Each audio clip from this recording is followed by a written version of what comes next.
Iridi TV, Je pense que la plateforme avant d'évangélisation. de toute chose, je vais prier.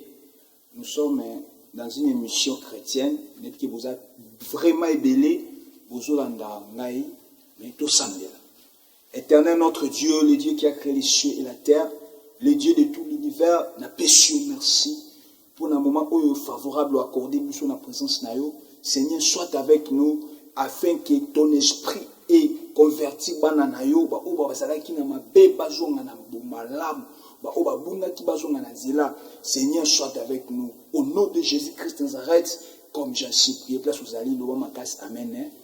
Nzambe apambolo na kanisi tozolobela sur la justice de Dieu et des hommes, et ça suite il y a un message autolobela qui l'autre fois, mais aujourd'hui je vais encore mettre la fin à ce sujet, la justice de Dieu et des hommes. Bien aimé, la fois passée, je vous ai dit que nous étions dans le livre de base, c'était Éphésiens 6, verset 14. Je pense que vous avez suivi ce que nous avons parlé la fois passée. Le livre d'Éphésiens 6, 14 nous dit ceci.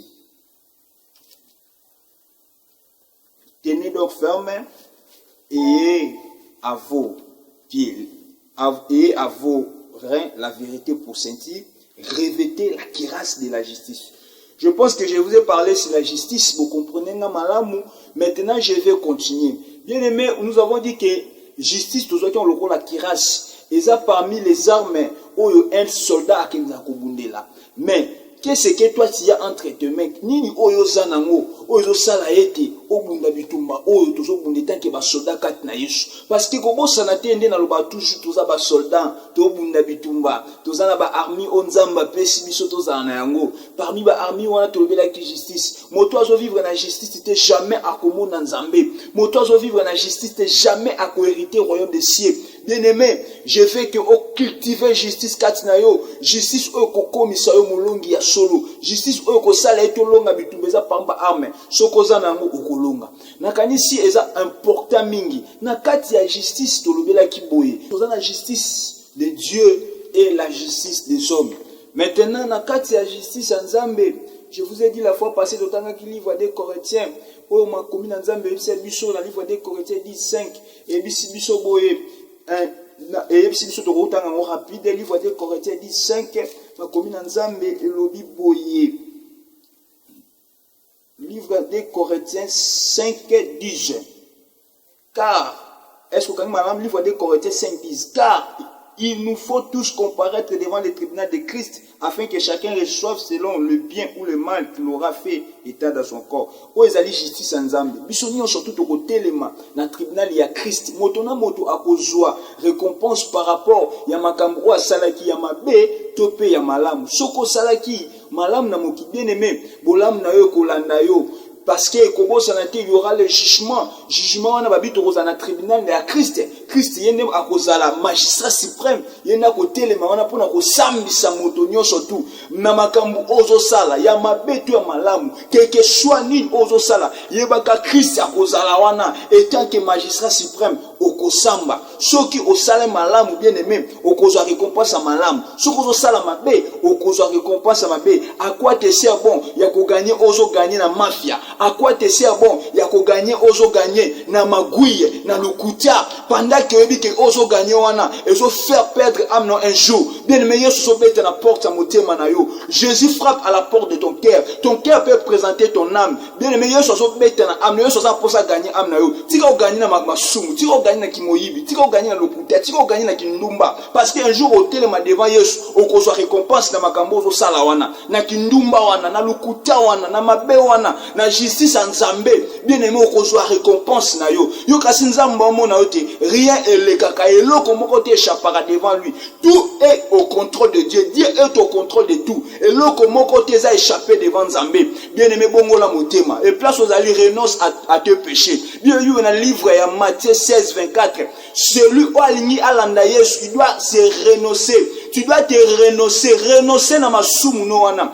Boya yango mi boya yomo konaza posa uzwa décision après prédication o mi boya fi wana mabe. Mi boya fi wana lisumu. Mi boya fi wana ya kisi. Mi boya fi wana ya occultisme. Boya fi dit occultisme, bien aimé. Toi, jeune, tu veux toujours t'engager dans les choses occultes. C'est pas bien, bien aimé. Engage-toi à servir Jésus-Christ de Nazareth. Engage-toi à servir ton Dieu, du vrai, et tu verras une bonne récompense lorsque tu seras dans le jugement, lorsque tu seras devant le tribunal du Christ. Engage-toi à bien suivre Jésus-Christ. Engage-toi à bien aligner ta vie et Dieu te bénira. Voilà la justice en Zambie. Maintenant, dans la justice des hommes, bien aimé, n'a pas un exemple la fois passée, histoire, il y a Salomon, Nenge Akataki Kamwa entre les deux femmes, les deux femmes prostituées. Histoire, on a Nenge Zalaki na livre 2 Rois 3:16. Les deux femmes prostituées, moi na bango, akufaki moi, moko akufelaki moi na moko moi na zaki malam, o akufelaki moi na a changé moi na moninga, a jou amabe a pesi pa moninga. Pe roi Salomon na tongo tong balamuki, balobi otie o moi na ngai, o zaki na moi na ye wana ya kokufa, a jou moi na moninga njoba o moi na ngai, o moi na ye azaki malamu azaki moi na kokufa lité o moi na ngai te.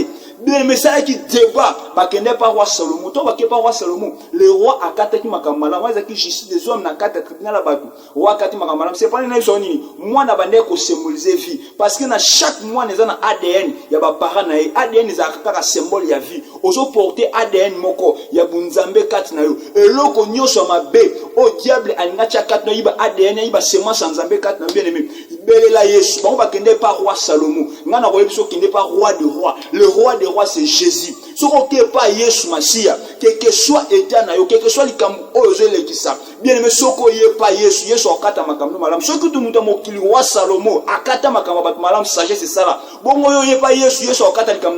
Bien aimé, na gangi makas au nom de Jésus. Si tu es les camps kata malam, si tu es nyoso ayoba ibe zongela yo, si tu es semence nyoso mabe oyo zwa, elongwa ezonga papa kolona ngozo semence na malam. ADN malam ezonga kati na yo, loba place aux ali gangata makas amen nyongo zonga makas amen ezo sala melo bien aimé semence nyoso ya yo ekozongela yo nyoso a malamu ya yo ekozongela yo parce que Jésus sans nzambe ko sala yake pa Yesu bien aimé ya on a bengi on a bi renoncer tika via mabe zonge pa Yesu Yesu okata likambo na yo pe Yesu afuto malamu pona ko clôturer message on peut ça ka bino livre mo kleza livre na tona livre ya Luc 18 livre Luc 18 na otanga ngo vraiment mingi pour le temps. Na livre Luc 18 kuna tozomona boy ezaki histoire moko Jésus-Christ a lobby na Luc 18 Jésus leur adressa une parabole pour montrer qu'il faut toujours prier et ne point se relâcher. Il dit il y avait dans une vie un juge qui ne craignait point Dieu et qui n'avait d'égard pour personne. Il y avait un juge. Sur ton côté histoire originale livre il y a Luc 18 1 au petit na verset 8 okomona balobi bo Yesu mama moko azaki na eveve azaki na biloko moko azaki mobali na tika ki me bakangaki yango pa juge wana eko ngokozong sela yango te mais babi mama na bande ko déranger kaka juge wana abande ko déranger mutu wana jusqu'à ce qu'un jour juge wana tala bité na cause ya dérangement mama oyo tika na song sela biloko o mobali na tika bien aimé na nebiso ni Yesu so sabso il faut toujours prier à chaque fois bande déranger quand nzambe na ba prière na yo na bi déranger nzambe parce que oye bien moko ba prière mususu banda ko bondela kalozo résultat de meneso persévérer prière nyonso banda persévérer justice nzambe ko sala likambo ekokota kwa likambo na yo pe justice nzambe ko sala persévérer na prière soku tu juge wana ya mokili na justice abatu mama wana bande ko déranger zong saka biloko ya ye pe biloko na bango ezongaki bongo na justice nzambe yozo bela nzambe pona likambo na yo nzamba akata likambo na yo te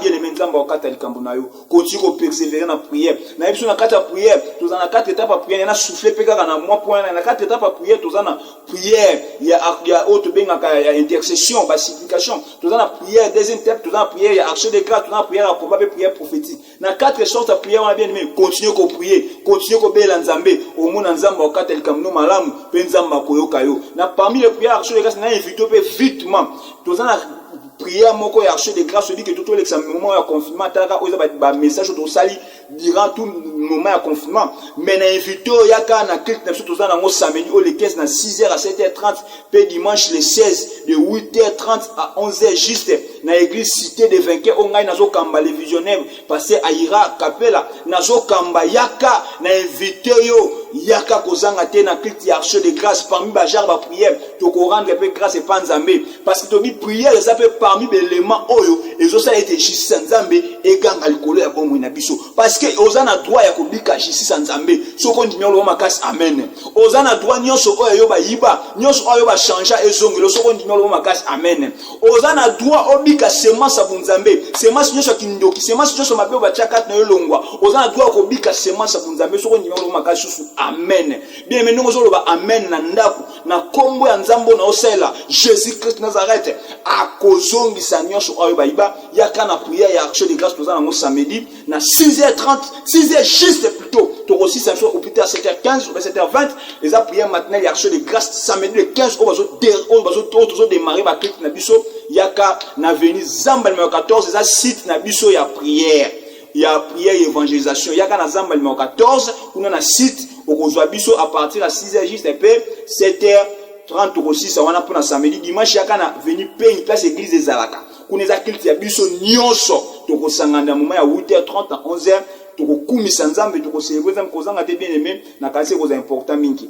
olandanga toujours na kati ya chaîne Widi TV landanga okozwa message nyonso surtout oyezaki un peu suite ya message to la justice de Dieu et des hommes na kasi pona temps to ko arrêter à place uzali kuma mutu na pambola plutôt sambela na kombo na Yesu na pamboli mwana nzambe nyonso surtout oya ndimi ba parole nyonso prophétique ba parole de foi on a pesi ya mbali pamboli na kombo na Yesu nyonso oyo bayibaki ezongela oyo soko ndimi yango sukanga makasi amen.